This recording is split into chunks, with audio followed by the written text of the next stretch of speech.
এতিয়া মই এটা কৈ ৰিজাল্টৰ ক্ষেত্ৰত আহিব খুজিছো প্ৰথমতে মই অসম আৰক্ষীৰ ৰিজাল্টৰ বিষয়ে আপোনালোকক জনাব খুজিছো মই জতে মিটিংত যাও আমাৰ ডেকা লৰাবিলাকে মোক এইটোৱে খুদে মামা ৰিজাল্ট কেতিয়া দিব কনষ্টেবল আমাৰ এটা ডাঙৰ পৰীক্ষা হৈছিল হেতু হল constable UB constable AB constable communication আৰু sub officer fire and emergency service কনষ্টেবলৰ ইউবিত পোষ্ট আছিল 1760টা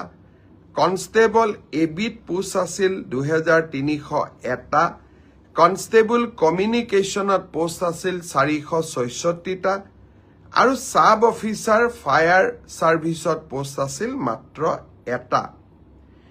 এই গুটেই পৰীক্ষাটোৰ ইতিমধ্যে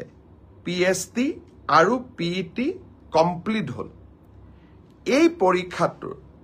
যিসকলে পিএসটি পিইটিত কোন পাস কৰিলে ইয়াৰে ৰিজাল্ট অসম আৰক্ষীয়ে 12 মাৰ্চ তাৰিখে ঘোষণা কৰিব অৰ্থাৎ কনষ্টেবল ইউবি এবি পৰীক্ষাৰ প্ৰথম ৰিজাল্ট 12 মাৰ্চ তাৰিখে প্ৰকাশিত হ'ব ইয়াৰ পিছত আপোনালোকে নিজেও জানে যে এটা লিখিত পৰীক্ষাত আমি অৱতীৰ্ণ হ'ব লাগিব আৰু এই লিখিত পৰীক্ষাটিৰ বাবে যিসকলে কাট অফ মাৰ্ক পাবলৈ সক্ষম হ'ব তেওঁলোকে এডমিট কাৰ্ড 17 মাৰ্চৰ পৰা ডাউনলোড কৰিব পাৰিব আৰু finally AB UB written test 23 মাৰ্চত অনুষ্ঠিত হ'ব কনষ্টেবলৰ ইউবিত পোষ্ট আছিল 1760টা কনষ্টেবল এবিত পোষ্ট আছিল 2301টা কনষ্টেবল কমিউনিকেশনত পোষ্ট আছিল 466টা আৰু সাব অফিসাৰ ফায়াৰ সাৰ্ভিসত পোষ্ট আছিল মাত্ৰ এটা এই গুটেই পৰীক্ষাটোৰ ইতিমধ্যে পিএসটি আৰু পিইটি